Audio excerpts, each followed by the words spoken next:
ভারত ও পাকিস্তানের মধ্যে যুদ্ধবিরতি চলছে, কিন্তু পাকিস্তানের সমস্ত কর্মকাণ্ডের প্রতি নজর রাখছে ভারত। একই সঙ্গে বর্ডারে ও সংলগ্ন এলাকায় আরও বাড়ানো হয়েছে নজরদারি। এই পরিস্থিতিতে বড় খবর সামনে এসেছে। গোয়েন্দা তথ্যের ভিত্তিতে বড়সড় দুটি উদ্ধার অভিযান চালিয়েছে বর্ডার সিকিউরিটি ফোর্স।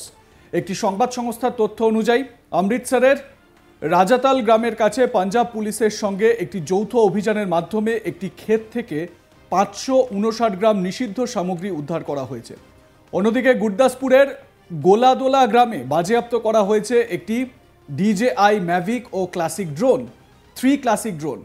সীমান্তে অবৈধ কাজ আটকাতে BSF যে কতটা তৎপর তা এই সমস্ত অভিযানের মধ্যে দিয়েই বোঝা যাচ্ছে বলে মনে করছেন বিশেষজ্ঞরা।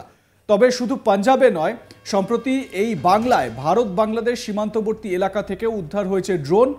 ভারত পাক পরিস্থিতির মাঝেই মুর্শিদাবাদের ভারত বাংলাদেশ সীমান্ত সংলগ্ন দুর্গাপুর বরজডিহি গ্রামে উদ্ধার হয় একটি ড্রোন।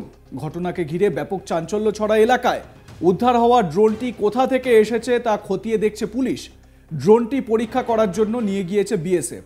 স্থানীয় সূত্রে খবর, শনিবার রাতে শমশেরগঞ্জ থানার অন্তর্গত নিমতিতা গ্রাম পঞ্চায়েতের দুর্গাপুর বরজডিহি গ্রামে কিছু যুবক মাঠের পাশে বসে গল্প করছিল। সেই সময় ওই গ্রামের এক ব্যক্তি ভুট্টার জমির পাশে পরিত্যক্ত অবস্থায় ড্রোনটি পড়ে থাকতে দেখেন। যে এলাকায় পরিত্যক্ত অবস্থায় ড্রোনটি উদ্ধার হয়েছে তার খুব কাছেই রয়েছে নিমতিতা BSF ক্যাম্প। দুর্গাপুর বরজডিহি গ্রামের অনেক বাসিন্দার সন্দেহ, রাতের অন্ধকারে গোপনে চরবৃত্তি করার জন্য ড্রোনটিকে ব্যবহার করা হচ্ছিল। আবার অনেকেই মনে করছেন প্রতিবেশী রাষ্ট্র বাংলাদেশ থেকে ড্রোনটি উড়ে এসেছিল। আর সেই ঘটনার পর এবার পাঞ্জাবেও উদ্ধার হলো ড্রোন।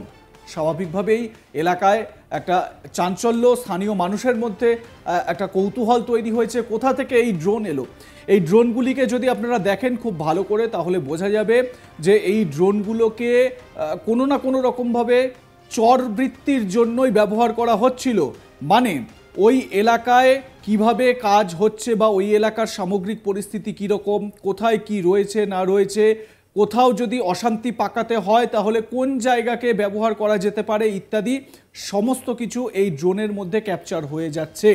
মুর্শিদাবাদের মাটিতে যে রহস্যময় ড্রোন, সেই ড্রোনের ছবি আপনাদের দেখাচ্ছি।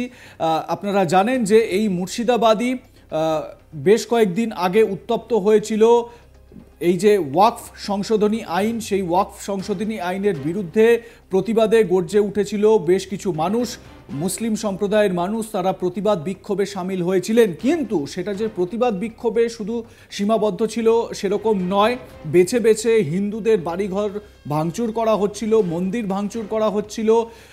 একই পরিবারের বাবা ও ছেলে হরগোবিন্দ দাস ও চন্দন দাস, তাদের দুজনকে বাইরে বের করে এনে কুপিয়ে জানে শেষ করার মতন ঘটনাও ঘটেছে।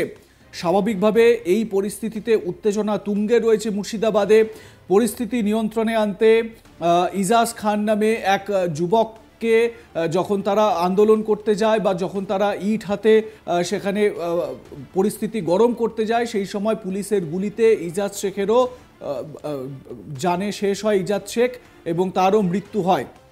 স্বাভাবিকভাবে এই মুর্শিদাবাদ ভীষণ রকমভাবে উত্তপ্ত। সেই জায়গায় যখন এরকম ড্রোন পাওয়া যাচ্ছে, তার মানে এটা স্পষ্ট যে এখানে কোথাও না কোথাও অশান্তি পাকানোর কিছু ছক থাকলেও থাকতে পারে। এলাকাবাসীর যেটা অভিযোগ যে প্রতিবেশী রাষ্ট্র বাংলাদেশ থেকে এই ড্রোনটিকে উড়িয়ে এখানে এই এলাকায় পাঠানো হয়েছিল এবং এই এলাকার সামগ্রিক পরিস্থিতি সম্পর্কে সমস্ত ইনফরমেশন দিচ্ছিল এই ড্রোনটি। ঠিক একই রকমভাবে পাঞ্জাবের বিভিন্ন জায়গায়, যার মধ্যে গুরদাসপুরও রয়েছে। আপনারা জানেন যখন পাকিস্তানের তরফ থেকে দুদিন আগেই যখন মিসাইল এবং ড্রোন অ্যাটাক হচ্ছিল, পাঞ্জাবের একাধিক জায়গাকে টার্গেট করা হয়েছিল, অমৃতসরের একাধিক জায়গাকে টার্গেট করা হয়েছিল।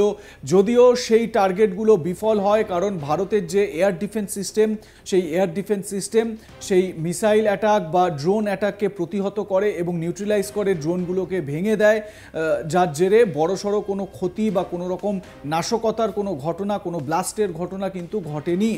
কিন্তু স্বাভাবিকভাবে এই যে সীমান্তবর্তী এলাকাগুলোতে যেই ড্রোন চলে আসছে এবং সেখানে ক্যামেরা লাগানো রয়েছে ড্রোনে, এবং এই ড্রোনগুলোকে দেখে কিন্তু এটা স্পষ্ট হচ্ছে যে চরবৃত্তির জন্যই বা খবর নেওয়ার জন্যই কিন্তু এই ড্রোনগুলো সীমান্ত পার থেকে পাঠানো হয়ে থাকতে পারে।